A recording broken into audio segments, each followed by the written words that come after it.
dengan mengucap Bismillahirrahmanirrahim. Assalamualaikum warahmatullahi wabarakatuh. Waalaikumsalam warahmatullahi wabarakatuh. Selamat pagi, salam sejahtera kita panjatkan kehadirat Allah Subhanahu wa taala yang telah merahmati kita dengan nikmat kesehatan, yaitu nikmat kesehatan rohani dan jasmani, sehingga kita bisa berkumpul pada kesempatan kali ini. Perkenalkan, nama saya Ibu Sunarti, perwakilan dari PKK Kecamatan Pontianak Tenggara, sekaligus kader BKB di Kecamatan Pontianak Tenggara. Pada pertemuan kali ini, kita akan membahas tentang motorik kasar dan motorik halus pada anak. Ibu-ibu, agar kita lebih semangat, mari kita mengucapkan salam BKB.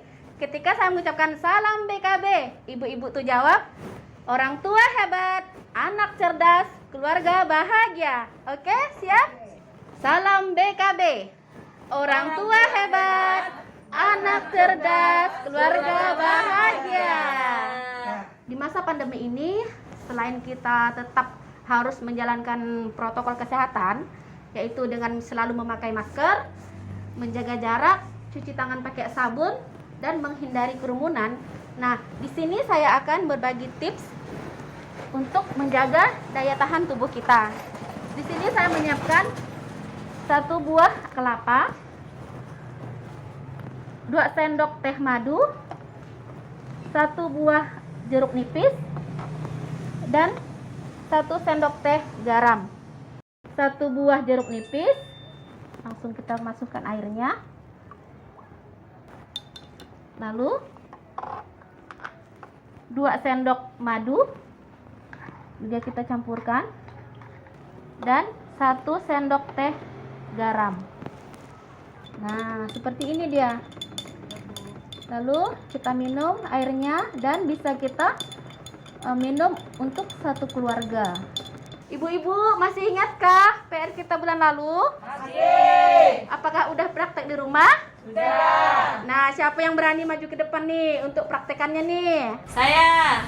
Ayo Ibu, silakan maju ke depan Ibu untuk praktek PR bulan lalu. Nah, ini kemarin saya ada ngasih PR ya Bu ya, masih ingat Bu? Masih. Ya ibu-ibu, bulan kemarin Bu Sunarti ngasih kita PR menyusun balok. Nah, kita nyusun balok dari yang besar. Diusahakan kita sambil berhitung Bu ya. Jadi matematikanya ada untuk anak-anak. Kita dari yang besar Bu ya. Warnanya apa ini? Ibu warnanya apa? Oranye 1. Ini warnanya apa? Biru 2. Ini warnanya apa? Pink. 3. Ini warnanya apa? Hijau. 4. Ini warnanya apa? Kuning. 5. Ini warnanya apa? Ungu. 6. Yang terakhir warnanya apa? Oren lagi Bu ya. Jadi yang terakhir. Jadi PR bulan kemarin sudah selesai hari ini. Oke, terima kasih Ibu Isti yang udah mempraktekkan PR kita bulan lalu. Berarti PR kita berhasil. Selanjutnya saya akan menjelaskan tentang pertumbuhan dan perkembangan anak di usia 4-5 tahun. Nah, Ibu-ibu, udah ada yang tahu belum apa itu pertumbuhan? Pertumbuhan adalah proses perubahan dan pematangan fisik. Seperti misalnya anak semakin dia bertambah umur, berarti badannya juga bertambah berat, bertambah tinggi, dan lingkar kepalanya juga bertambah. Sedangkan perkembangan, proses pematangan akal, pikiran, dan kecerdasan. Nah, bertambahnya umur, maka anak akan semakin pintar. Misalnya, anak akan tahu bahwa mengenali dirinya laki-laki atau perempuan. Misalnya, perempuan rambutnya panjang, main boneka. Kalau laki-laki itu kan rambutnya pendek, suka main bola. Nah, seperti itu. Dalam pengasuhan ada 8 aspek perkembangan pada anak. Yang pertama adalah motorik kasar, kedua motorik halus, ketiga komunikasi aktif, keempat kecerdasan, kelima tingkah laku sosial, keenam kemandirian, ketujuh lingkungan, dan kedelapan adalah pendidikan, pengasuhan, perlindungan, dan kesehatan gizi. Nah, di sini saya akan menjelaskan satu persatu. Yang pertama saya akan menjelaskan tentang motorik kasar. Motorik kasar itu merupakan kemampuan yang dimiliki seorang anak yang bersangkutan dengan otot dan tenaga, seperti tubuh, tangan, atau kaki. Contohnya, si anak mulai merangkak, berjalan, berlari, bahkan melompat. Yang kedua adalah motorik halus. Motorik halus itu adalah kerjasama antara mata, tangan, dan kaki. Misalnya nih, seorang anak memegang mainan, lalu mainannya jatuh, lalu spontan anak itu akan mengambil mainan tersebut. Nah, di situ udah merupakan kerjasama antara mata, tangan, dan kaki. Nah, yang ketiga adalah komunikasi aktif. Komunikasi aktif ini, si anak sudah mampu mengekspresikan kemauan dan kemampuan mereka. Misalnya, si anak merasa lapar, maka mereka akan memberikan isyarat kepada orang tuanya. Nah, di sini antara anak dan orang tua sudah akan melakukan komunikasi. Yang keempat itu kecerdasan. Nah, di sini mengenai daya tangkap dan daya ingat seorang anak. Nah, kita bisa sedari dini mengajarkan kepada anak tentang nilai-nilai keagamaan. Misalnya, kalau kita yang beragama Islam, kita mengajarkannya untuk sholat dan mengaji. Dan untuk matematikanya bisa kita ajarkan misalnya dengan bernyanyi sambil berhitung. Nah, siapa di sini yang bisa bernyanyi sambil berhitung, Bu? Bisa, Bu. Yuk, kita mulai. Yuk. Yuk. 1 ditambah 1 sama dengan 2.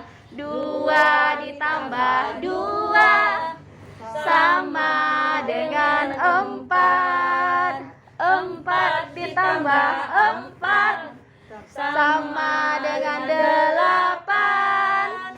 8 ditambah 8 sama dengan 16.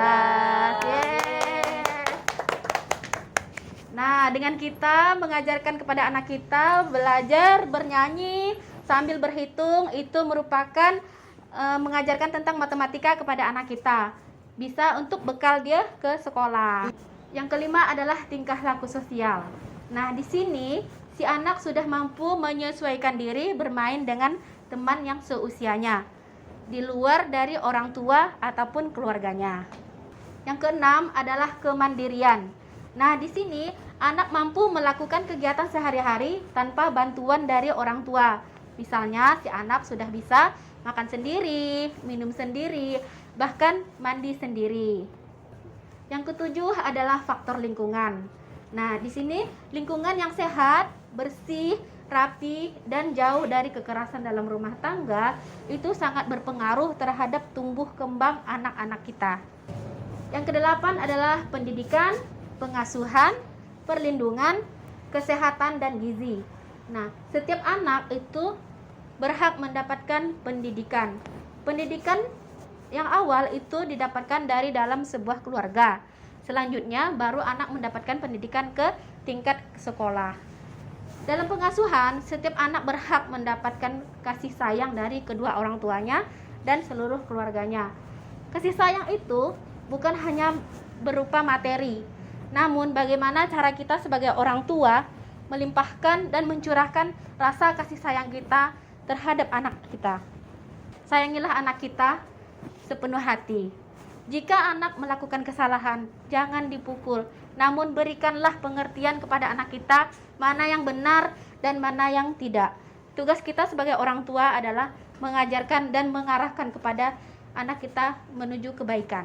Berikan imunisasi lengkap kepada anak balita kita, serta berilah makanan yang bernutrisi, makanan yang mengandung 4 bintang, yaitu karbohidrat, protein hewani, protein nabati, dan sayur-sayuran. Untuk PR bulan depan, kita akan melatih motorik kasar pada anak, yaitu melempar bola ke dalam keranjang seperti ini. Nah, di sini akan melatih motorik kasar, yaitu tangan dan kekuatan otot kakinya si anak. Demikianlah penjelasan dari saya tentang 8 aspek perkembangan anak. Semoga apa yang saya sampaikan bisa bermanfaat bagi kita semua. Akhir kata, saya mengucapkan wabillahi taufik wal hidayah. Wassalamualaikum warahmatullahi wabarakatuh. Salam BKB. Orang tua hebat, anak cerdas.